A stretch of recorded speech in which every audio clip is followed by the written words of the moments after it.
E aí, pessoal, olá. Vamos dar continuidade então a esse estudo inicial dos ossos do crânio que a gente está fazendo. Quando a gente voltar até a aula presencial, a intenção é a gente levar alguns crânios e mostrar isso um pouco mais na prática para vocês e aprofundar nas estruturas que a gente precisa mais. Mas dado o momento que a gente vive, vamos dar uma passada, uma pincelada geral para vocês terem uma noção do que é preciso guardar. E depois, no segundo momento, quando a gente voltar, a gente detalha mais. Então, na aula da semana passada, a gente falou dos ossos do chamado neurocrânio, que seria essa parte superior do nosso crânio, o estudo dos ossos que formam essa caixa craniana, o invólucro do cérebro, do encéfalo e dessas estruturas anexas. Em termos de acidentes anatômicos, a gente explora menos no nosso curso. Mas no viscerocrânio, que seria justamente o que forma a face e a boca, de uma maneira geral, merece uma atenção maior nossa, porque estruturas que vocês mexem diretamente estão envolvidas aqui, tanto em termos de ossos quanto em termos de tecidos moles, músculos, tecido conjuntivo e mucosa, que vão estar assentados sobre esses ossos. E alguns acidentes anatômicos desses ossos que dizem diretamente respeito ao trabalho de vocês, delimitando, inclusive, posteriormente, inferiormente, superiormente, no sentido lateral, as próteses, especialmente as próteses removíveis. Então, esse viscerocrânio ele é formado por esses ossos. A gente vai dar uma passada em cada um deles. Vocês podem ver que aqui a maioria são pares, então eu tenho de um lado e tenho de outro, com exceção do vômer e da própria mandíbula, que é o osso que vai merecer nossa maior atenção.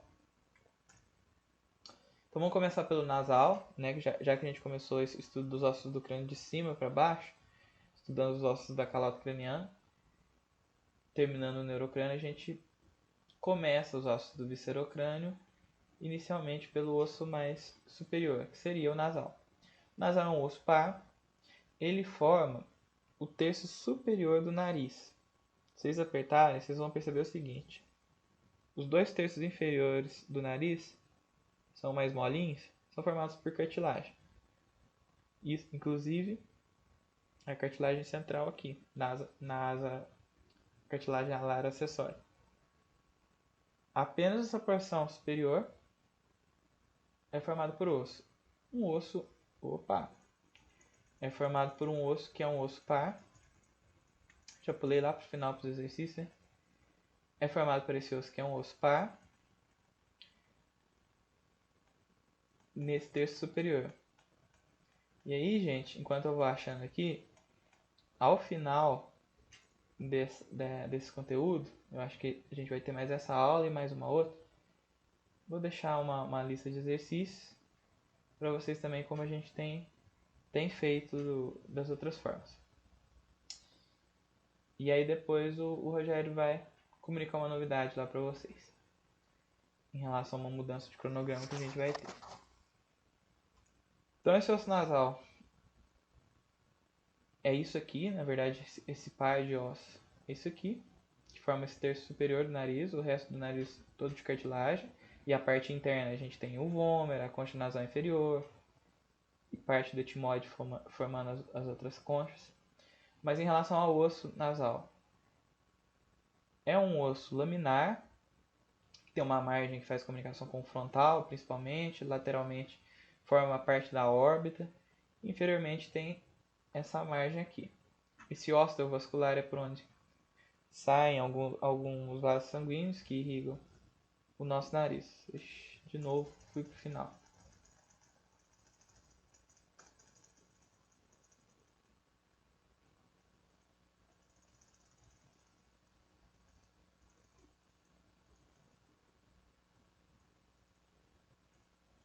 Bom, então além do nasal, a gente tem o lacrimal. Na verdade, aqui ainda no nasal, isso aqui ilustra o quê?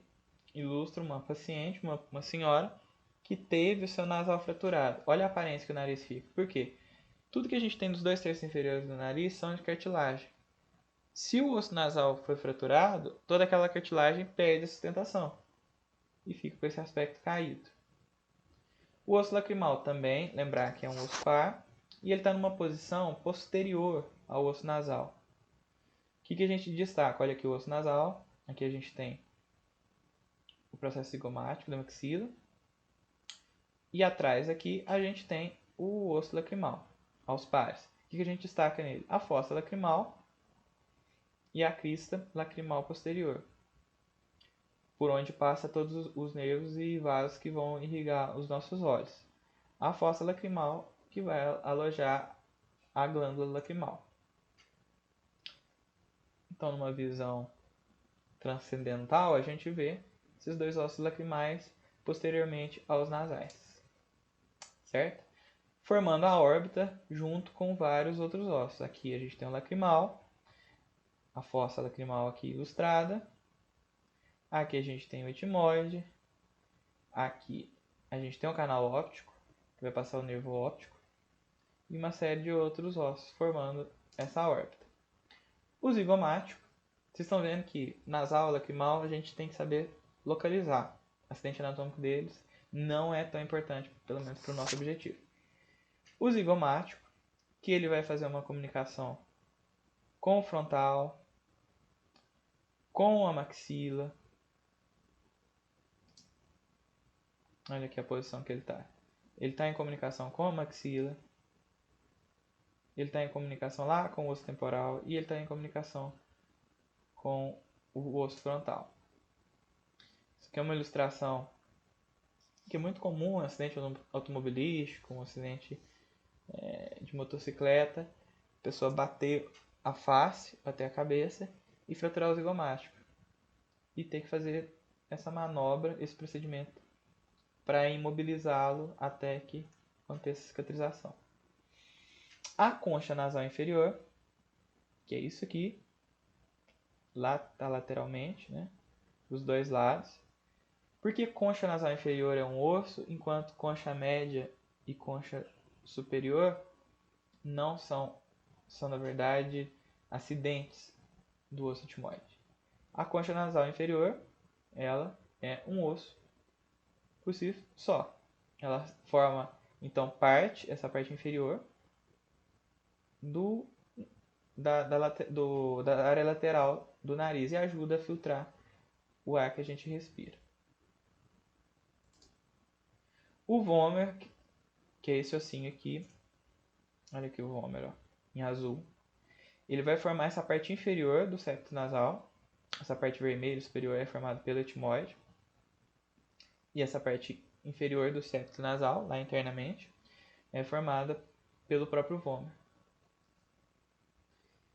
Ele é um osso único, ele não é aos pares, ao contrário de todos os outros que a gente viu até agora. E ele é simplesmente uma lâmina que tem essas duas asas menores.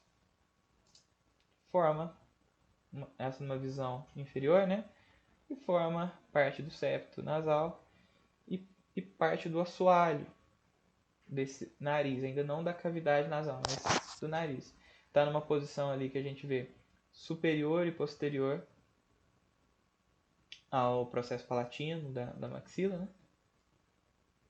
E aí a gente chega na maxila em si. A maxila, osso par, a gente que ocupa esse espaço aqui.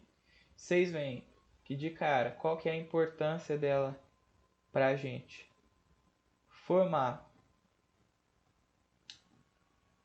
a base para o assentamento dos dentes superiores, mas ela também está envolvida formando não só o teto da cavidade bucal e alojamento para as raízes dos dentes superiores, mas formando também o assoalho da cavidade nasal e parte do assoalho da órbita, onde a gente aloja os olhos, né? Esse osso aos pares, vocês estão vendo ele girando aqui? E aí já dá para ver o seguinte: Muito importante pra gente esse processo aqui, o processo palatino. Muito importante essa face dele, essa face anterior. Muito importante também essa tuberosidade aqui, que é a tuberosidade da maxila. Que a gente vai ver uma por uma. Então é um osso par. Ele vai formar 2/3 da cavidade bucal, uma parte da órbita, e vai se articular com vários outros ossos. A gente pode pensar nas duas maxilas. Para estudar os acidentes dela, a gente vai ver alguns dos acidentes agora nesse momento. A gente pode pensar que ela tem algumas faces, né? Fica fácil da gente imaginar. Então a gente vai ter uma face anterior, uma face palatina. E a gente pode pensar que por ser um osso bastante regular, que ele tem algumas bordas, né? O que seriam essas bordas? Esse contorno. Então a gente tem uma borda orbitária, uma borda orbital, que é justamente aquela borda que está em comunicação com a órbita. A borda maxilar, que vai ser posterior, e ela vai estar muito próxima, muito ligada ao ATM, ao osso temporal já. A borda alveolar, por que alveolar? Porque é a borda que delimita inferiormente a maxila e forma o contorno dos alvéolos. Esse contorno é formado justamente pela impressão que as raízes dos dentes têm sobre a própria maxila. E a borda anterior, ou borda nasal, que é aquela que tem comunicação com a cavidade nasal. De cara, eu quero que vocês vejam o seguinte: é um osso pneumático, como a gente comentou sobre vários ossos lá no neurocrânio, né? Para que servem esses espaços aerados, esses espaços pneumáticos nesses ossos do crânio? É só para inflamar e dar sinusite, rinite e tudo que termina com it? Não. Existe uma série de processos em que eles são importantes. Como, por exemplo, aqui, na maxila a gente tem os seios maxilares. Esses seios maxilares, eles vão estar em comunicação direta com as raízes dos dentes superiores, especialmente as raízes que são mais longas. Quem que a gente destaca que tem raiz mais longa? O canino. Ele não tem não apenas uma raiz mais longa, mas como uma raiz mais volumosa. Tanto é que na face vestibular, ou na face frontal que a gente tem da maxila, a gente percebe essa impressão mais destacada da raiz do dente canino, nessas eminências alveolares. A gente vai falar mais sobre esses acidentes que a gente precisa ter uma atenção maior sobre eles, mas nesse momento estou apresentando essas bordas. E aí, né? Esse monte de acidente anatômico aqui. Vamos destacar alguns. Vamos começar de cima para baixo. Eu vou comentar todos ou quase todos, mas vou fazer um destaque no final para aquilo que é realmente mais importante. Veja o seguinte, vamos começar daqui. A gente tem esse processo frontal da maxila, vai se comunicar aqui em cima com tanto com a órbita quanto o osso frontal. Por que chama processo frontal? Porque é o processo, é a ponta da maxila que está lá em contato com o osso frontal. A gente tem aqui o forame infraorbital, ele está bem localizado aqui. Se vocês colocarem o dedo indicador olhando, eu não vou olhar para o horizonte porque eu estou tentando olhar para a câmera, né?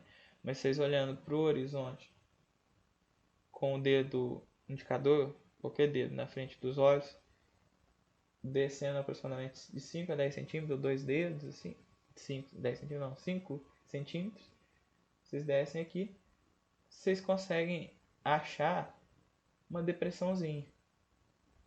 É o forame infraorbital. Por que ele é importante? É por onde sai o nervo infraorbital. Esse nervo infraorbital ele é extremamente importante na inervação desses dentes superiores, na região de caninos, premolares. Então, qualquer procedimento cirúrgico que a gente vá realizar nessa região, ou até mesmo no tratamento de canal, a gente tem que fazer o bloqueio desse nervo. A técnica anestésica, ela passa por isso. Lógico que não externamente, internamente, a gente introduz a agulha e chega aqui, no forame infraorbital. Se não achar o foramen infraorbital, a pessoa for descuidada, né? Ela vai passar e começar a anestesiar um pouco do olho. Isso pode acontecer, não é lá muito comum, é bastante incomum na verdade, mas quando a gente, esporadicamente a gente pode observar a pessoa que voltou do dentista com o olho um pouco caído.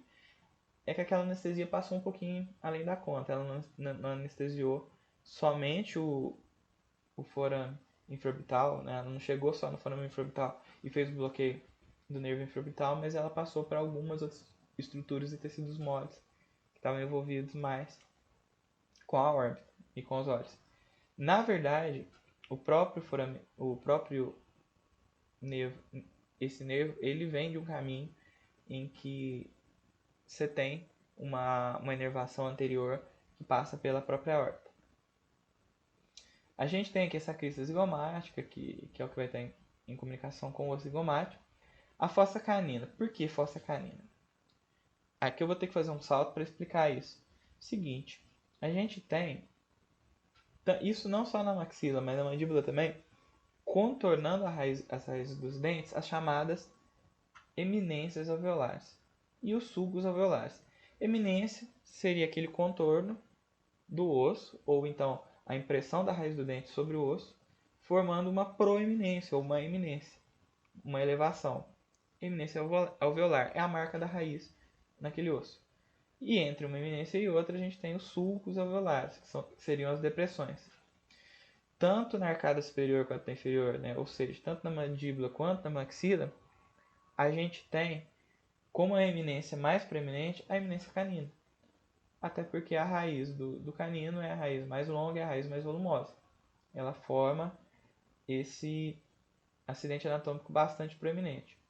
E no caso da maxila, ao final, quando eu digo no terço apical da raiz, né, que dá origem à eminência canina, a gente tem uma fossa, a fossa canina, que é essa depressãozinha. Vocês pegam o caminho canino, vocês vão achar uma depressãozinha ao final da raiz. É a fossa canina.